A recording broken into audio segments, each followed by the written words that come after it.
And there was this interesting article that was written today, not written today, it was published, and I read it today in Salon magazine, and it's by Charlotte Laws, who is a author and a revenge porn activist. She's basically dealt with online harassment and cyber harassment, online sexism, which is a real issue these days. And we have Charlotte on the phone with us today.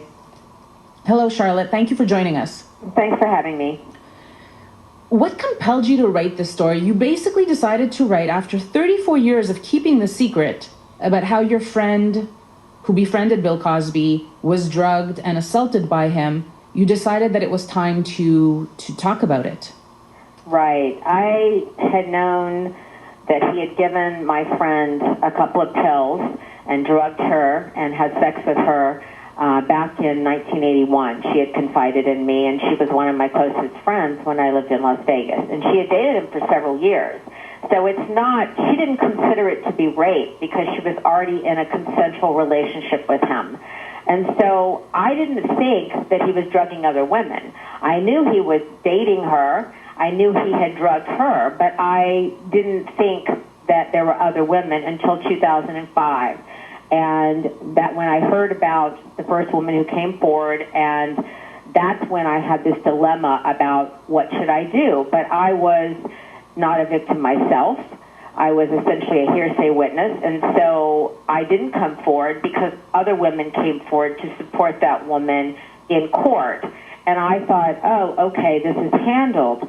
But in November of this year, not this year, last year, the issue came up again, and I was amazed that apparently society had never really taken this seriously. It took a male comedian, Hannibal Buress, to come forward and say something about it for society to listen and take it seriously. So it was a male and not a female.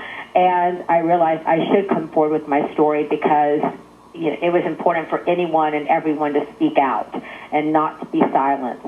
And so you're right, that cover of New York Magazine is a very powerful image. There's also an empty chair in that cover, which is essentially an invitation for other women to come forward, not just about Bill Cosby, but to come forward when they are sexually assaulted, to come forward about rape, to not be silent any longer. And so it is really a very powerful image, and it also shows that there is a shift in the way we think about how women need to speak out, and they are taken seriously. At least I believe that's happening. It's changing. It's not as bad as it was decades ago. I agree with you that the comment that you made that it took a male comedian, it took someone who was male to actually come out and talk about this in order for more people to take it seriously. And I find that that is a perfect example of rape culture. When people say, what is rape culture? Well, this is what rape culture is. It's the denial of, there's this really deeply embedded refusal to kind of acknowledge that this is a problem. And I had discussions when the first revelations were first starting to come out, and more women were coming forward. And now we have it's up to the mid-40s, I think. It's like 46 women that I think have come forward, a total. Right. And I remember asking someone, what is the amount? What is the number that you'd be comfortable with, that you'd finally say, you know what, we have a problem here. This person, how can it even be possible that 46 women would be lying? I find it interesting, I find it incredibly sad is what I find it, and incredibly frustrating. It really shows that there's still such sexism in society, and we still have further to go. And there's so much shame associated with the idea of rape, and the society is traditionally put the blame on the female. It's your own fault that you were raped, and that idea has carried over. I think it's a lot better than it used to be, and that's why women are feeling comfortable coming forward. These are women who did not want to come forward a long time ago. So I do think things are getting better, but we still have a long way to go. And if you look at statistics, 68% of sexual assaults are not reported, and 98% of rapists will never do a single day in jail. So there's still women who aren't coming forward and reporting this kind of activity.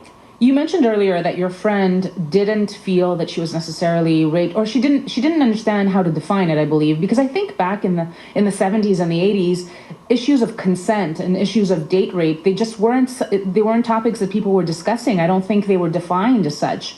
And because she was in true. a I mean, she was, she said to me, it's not like I would have said no to anything.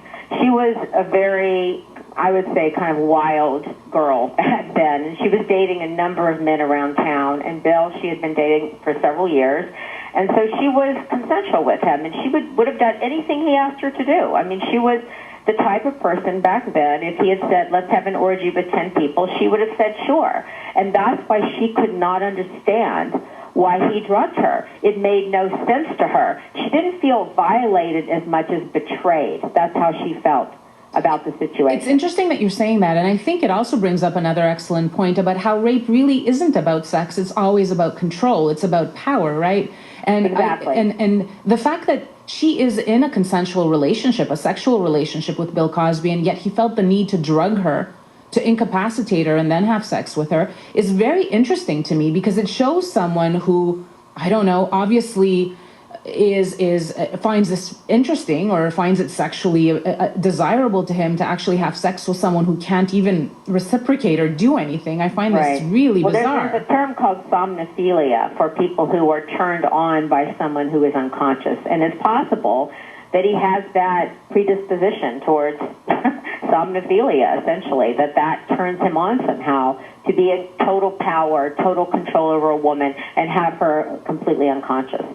Wow, this is interesting. We're talking to Charlotte Laws, whose friend was drugged and raped by Bill Cosby 34 years ago, and she wrote a very interesting piece for Salon magazine talking about that experience. And I understand what you're saying, that you kind of chose not to talk about it because, as you said, your friend was very ambivalent about what exactly took place, and at the same time, it's kind of not your story to tell, right? You felt that this was her. I suppose it was up to her. That's true, too. But you got to remember, too, initially, I didn't even know there was anything to tell other than the fact that he was cheating on his wife. That, to me, I thought was the story. I had no idea that he was drugging women. I thought that it was somehow a mistake, that when he drugged my friend Sandy, that he had not done it intentionally, and that he really had just given her something to relax her, and that her body had reacted in some sort of bizarre and unexpected way. It wasn't until 2005 I realized it had been intentional, and then I had this dilemma about what to do, and I should have come forward at that time, and it took me till November of last year to finally decide to come forward and do something. You mentioned in the article about meeting Bill Cosby that you, because you did know him, right? And you had continued to remain on friendly terms over the years. I did, actually. I probably saw him at least a dozen times over the years, and I would go backstage and say hello and hang out. And he was always respectful with me, and I was really quite lucky, I feel now, because I could have been victimized, I suppose, just as easily as anyone else. But I did stay in touch with him, and he had that personality that was very much like the Cosby father, the Huxtable father. That's how he came off in real life. He was always concerned about my education. He was concerned about, that I was, happy in my life, that I was going to be able to pursue my goals, and he came off as a very caring person. So it is really this Dr. Jekyll, Mr. Hyde. It's so tragic that his entire career has gone up in flames, and that he did this in this secretive way, and nobody knew about it till now. And it's a complete tragedy. It's like a Shakespearean tragedy. Absolutely, and I also think that when you describe in your article the encounter of how you did meet him and you wanted to kind of confront him, yet you didn't, because, as you just described, he's such an amiable kind of personality, nice and warm and all that. I think it goes beyond this specific situation. I think as a society, we have a real problem sometimes kind of reconciling, someone's public persona and that behind the scenes rapist who they end up being, because in many cases when we think of rape, we think about this stranger kind of jumping out of the bushes to rape someone, right? But in reality, many instances involve people we know, people we love, people we've dated.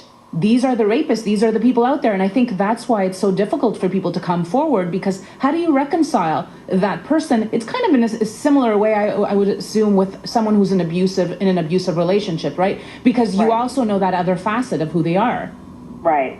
I think it's hard for a victim to put it together. You're absolutely right. They think of this person in one way, and then all of a sudden this new image is presented, and they just can't understand how this could be correct. And somehow, they start to get mixed up and feel like maybe they're wrong, and maybe they are misjudging that person, and it becomes very confused. And also, you've got to remember that Bill Cosby is a person who's had a great deal of power, and so people always felt helpless to come forward against him. They felt that they were going to lose.